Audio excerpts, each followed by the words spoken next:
आज आप सुने कर्मा धर्मा व्रत कथा। भाई बहनों का प्रेम का मानक पर्व करम 25 सितंबर को है।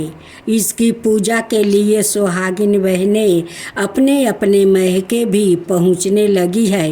यह कर्मों की पूजा का पर्व है जिसे भाई बहन मिलकर करते हैं। यह पर्व मुख्य तौर से झारखंड, ओडिशा, पश्चिम बंगाल और छत्तीसगढ़ में मनाया जाता है। यह पर्व भाद्रपद की एकादशी को मनाया जाता है। इस दौरान भाई बहन करम का पौधा की पूजा करने के बाद ढोल नगारा पर नाचते और गाते भी हैं। इस पर्व में महिलाएं पूजा से पहले निर्जला उपवास भी रखती है और आंगन में करम पौधों की डाली गाड़ कर पूजा करने के बाद पानी पीती है।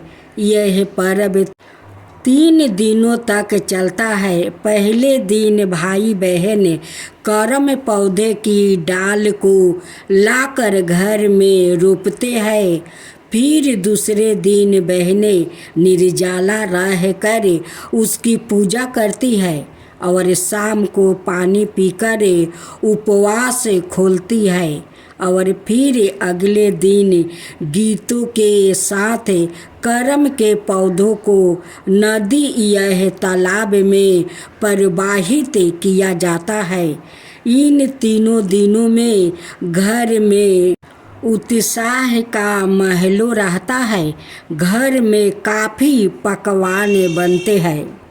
पौराणिक कथाओं के मुताबिक आदिकाल में कर्मा धर्मा नाम के 2 भाई थे जो कि अपनी छोटी बहन को बहुत ज़्यादा प्यार करते थे। कर्मा धर्मा बहुत मेहनत करते थे और सच्चे थे, लेकिन दोनों काफ़ी गरीब थे। उनकी बहन भगवान को बहुत मानती थी। वो करम पौधों की पूजा किया करती थी। एक बार कुछ दुश्मनों ने उस पर हमला कर दिया तो उसके दोनों भाइयों ने अपनी जान की बाजी लगाकर अपनी बहन को बचाया था। तब बहन से करम पौधे से अपने भाइयों के लिए खुशी, सुख और धन मांगा था, जिसके बाद उसके दोनों भाई काफ़ी धनी हो गया और वो इस खुशी में अपनी बहन संग काफ़ी करम पौधे के आगे काफ़ी नाचे गाए थे। तब से ही करम पौधे की पूजा भाई और बहनें करते हैं और नाचते गाते हैं। उसे करम देवता कहते हैं। एक गांव में 2 भाई रहा करते थे। एक अमीर और एक गरीब थे। जेठानी का घर में बहुत अच्छे अच्छे भोजन बनता है, पकवान बनता है। जो बासी बाच जाता है लेकर जाती है, नाला का ऊपर में ढाल देती है। वो रोज अपना देवरानी को देखा कर वो जाकर उसी नाला का ऊपर ढाल देती है। एक दिन देवरानी कहती है कि दीदी, आप इतना सारा अन्न को ले जाकर वो नाला पर ढाल देती हो, वो हम लोग को दे देती तो हमारा परिवार खा लेते। अगर हमें नहीं दे सकती है तो कम से कम पशु को दे दो कि वो भी खाकर अपना भूख मिटा सके। लेकिन ये अन्न को नाला पर मत ढालो दीदी, ये अन्न अभी साफ देंगे। जेठानी गुस्से में कहती है कि मैं नाला पर ना ढालूं तो क्या तुझे मैं खिला दूं? देवरानी का जैसे तैसे दिन बीत रहे थे। देखते देखते भादो महीना आ गया। एकादशी का दिन भी आ गया। उस दिन कर्मा धर्मा व्रत था।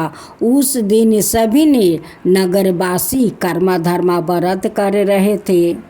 जेठानी देवरानी दोनों वो भी कर्मा धर्मा को व्रत कर रही थी। जिस दिन सभी बहनें उपवास कर रही थी, कर्मा धर्मा को व्रत कर रही थी, उस दिन शाम का पहर उनकी भाई को आने में देर हो गया। अब तो छोटी देवरानी एक झूर को गाड़ कर उसी झूर के पास बैठी रही और अपना भाई को इंतज़ार करती रही कि मेरे भाई अब आएगा, अब आएगा। लेकिन उनके भाई को तो आते आते रास्ते में बेहोश हो गया था, क्योंकि भाई अपना बहन के लिए वो उपवास किया था। उसी समय जेठानी अपना देवरानी के सामने से थाला भरल चावल ले जाकर उसी नाला का ऊपर ढाल देती है। देवरानी देखकर एक थाला लेती है, थाला लेकर वो पके चावल को ऊपर से उठाकर ले आती है और अपना घर में रख देती है। इधर झूर के पास बैठकर बहन बेहोश हो गई है और उधर भाई बेहोश पड़ा है। उसी समय कर्म और धर्म दोनों आते हैं। देवरानी का भाई को होश में लाते हैं और कर्म धर्म पूछते हैं कि भाई तुम कहाँ जा रहे हो। वो कहते हैं कि मेरे बहन आज कर्म व्रत करती है, वो उपवास की है, मैं उन्हीं के पास जा रही हूँ। आज तो मेरी बहन का अपना हाथ से पानी पिलाना होगा। देवरानी के भाई पूछते हैं कि आप दोनों कौन है। एक कहता है कि मैं तो कर्म हूँ, दूसरा कहता है कि मैं तो धर्म हूँ। धर्म कहते हैं कि मैं तो मानव जाति को धर्म देता हूँ। कर्म कहता है कि मैं तो मानव जाति को कर्म देता हूँ। कर्म और धर्म एक ही अंश है, वो कर्म भी बनाता है और धर्म भी बनाता है। कर्म एक मिट्टी का मटका देते हैं, कहते हैं कि इसमें पानी है, ले जाओ अपना बहन को पिला दो। कर्म कहता है कि एक कर्मी के साग लो, ले जाओ, सुबह बासी चावल का जल और कर्मी के साग ओरियानी तर चढ़ा देना। एक कर्म को भाई आता है, अपना बहन को उसी मटके से पानी पिला देता है। उनकी बहन होश में आ जाती है। भाई कहते हैं कि बहन इस कर्मी के साग को राख दो, सुबह हम लोग उठ कर बासी चावल और कर्मी के साग ओरियानी के पास चढ़ा देंगे। आज सुबह जाकर इस झूर को जाकर नदी में भसा देंगे, तब आकर उस कर्मी को साग से हम लोग पारण करेंगे। अगर कर्म देवता का कृपा होगा तो तुम्हारा भाग्य बदल जाएगा बहिनी। जेठानी सुबह उठती है, गरम भोजन बनाती है और थाला में परोस कर वो जाती है भोजन करने। वो देखती है कि सारे चावल दाल वो कीड़ा में बदल गया है, सारा कीड़ा हो गया है। अब देख कर कहती है कि एक सब क्या हो रहा है मेरे साथ, ये सारे चावल कीड़ा बन गया है, मैं कैसे पारण करूं। जब देवरानी जाती है, जो चावल उठाकर वो नाला से लाई थी वो ही जा रही थी पारण करने के लिए, वो जाकर देखती है कि सारे चावल तो वो सोना हीरा में बदल गया है। देवरानी गरम गरम भोजन बनाती है। जेठानी आकर कहती है कि तू गरम गरम भोजन बना ली। कहती है कि हाँ, मैं तो गरम गरम भोजन भी बनाया, गरम गरम भोजन से पारण भी किया। तब जेठानी कहती है कि मैं भी तो गरम भोजन बनाया, लेकिन सारे दाल चावल वो कीड़ा में बदल गया है, मैं कैसे पारण करूँ। अभी तक मैं पारण नहीं की है। देवरानी का मन में तो कोई छल कपट नहीं था, उनकी मन में हिर्सा भी नहीं था। वो एक थाला में खाना परोस कर देती है कि लीजिए दीदी, आप भी पारण कर लीजिए। वो जैसे जाती है मुख में लगाने, वैसे ही सारा चावल दाल सब्जी कीड़ा में बदल जाता है। कहती है कि मेरे भाग्य में क्या लिखा है। मैं भी तो कर्मा धर्मा व्रत किया हूँ, फिर भी कर्म देवता मेरे साथ ऐसा व्यवहार क्यों कर रहे हैं। तब इन कर्म देवता वहाँ पर प्रकट होते हैं और कहते हैं कि यारे कर्म जली, तू खुद के अपना कर्म जला ली है। लोग तो खाने का अन्न भी नहीं पाता है और तू अन्न को जाकर नाला पर डाल देती है। अरे किसी को दे दे कि वो खाकर अपना पेट भरे, लेकिन तू तो नहीं, तू तो जाकर नाला पर डाल देती है, किसी को तो देती नहीं है। उसी के लिए आज देख तेरे साथ ऐसा कर्म हो रहा है। अपना कर्म को तो तू उस नाला पर ढाल दी है कि तेरा कर्म देख वहाँ फूट फूट कर रो रहा है, कलप रहा है कि मुझे लियाकर इस ड्रेन में वो ढाल देती है, लेकिन कोई मनुष्य को नहीं देती है, कोई जानवर को नहीं देती है और नरक में मुझे ढाल देती है। आज मुझे बहुत दुख हो रहा है, मैं बहुत कलप रहा हूँ। जेठानी जितना अन्न उस नाला पर ढाली थी, वो सारे नाला पर वो अन्न कीड़े में हो गया था और वो सारे कीड़े रो रहा था, कलप रहा था कि मुझे लियाकर यहाँ पर ढाल देती है, रोज लियाकर मुझे यहाँ पर ढाल देती है, मुझे बहुत तकलीफ होता है।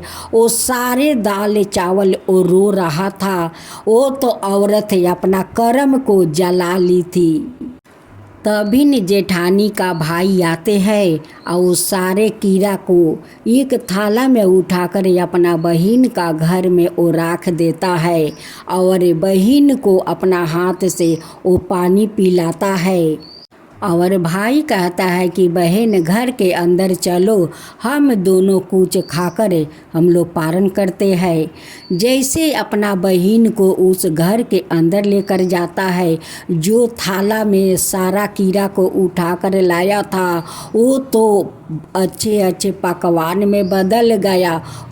बहन पारण करती है, तब जाकर भाई अपना बहन से कहते हैं कि दीदी तुम जो एक खाना को ले जाकर नाला में डाल देती हो, यही तो हम लोग का कर्म है, यही तो हम लोग का धर्म है, यही अन्न हम लोग का धर्म दिखाता है, यही अन्न हम लोग का कर्म देता है।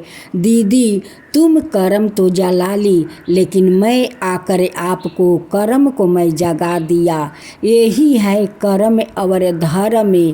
इसी कर्म और धर्म को हम लोग व्रत करते हैं। भाई बहन का ये प्यारा रिश्ता है। बहन करती है भाई के लिए या भाई करते हैं बहन के लिए। तो यही है कर्म और धर्म। ये कर्म धर्म एक ही अंश है। तब से जेठानी जी हाथ जोड़कर कर्म देवता को प्रणाम करती है, कहती है कि हे कर्म देवता, मैं हर साल आपको कर्म धर्म व्रत करूँगी। आप मेरे ऊपर ऐसा ही कृपा बनाए रखिए। अब कभी ऐसा भूल नहीं करूँगी, कभी अन्न को नाला पर नहीं डालूँगी।